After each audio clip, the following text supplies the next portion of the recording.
కీర్తనల గ్రంథం 75వ కీర్తన. దేవా, మేము నీకు కృతజ్ఞతాస్తుతులు చెల్లించుచున్నాము.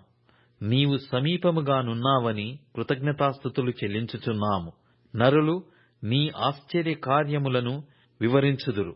నేను యుక్తకాలమును కనిపెట్టుచున్నాను. నేను న్యాయమును బట్టి తీర్పు తీర్చుచున్నాను. భూమియు దాని నివాసులందరును లయమగునప్పుడు నేనే దాని స్తంభములను నిలుపుదును.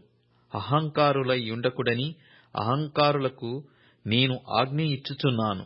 కొమ్ము ఎత్తకుడి, ఎత్తుగా కొమ్ము ఎత్తకుడి, పొగరు పట్టిన మాటలాడకుడి అని భక్తిహీనులకు నేను ఆజ్ఞ ఇచ్చుచున్నాను. తూర్పు నుండి అయినను పడమటి నుండి అయినను అరణ్యము నుండి అయినను హెచ్చు కలుగదు. దేవుడే తీర్పు తీర్చువాడు. ఆయన ఒకని తగ్గించును, ఒకని హెచ్చించును. యెహోవా చేతిలో ఒక పాత్రయున్నది, అందులోని ద్రాక్షారసము పొంగుచున్నది.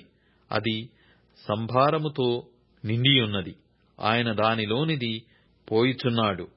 భూమి మీదనున్న భక్తిహీనులందరూ మడ్డితో కూడా దానిని పీల్చి మ్రింగివేయవలెను.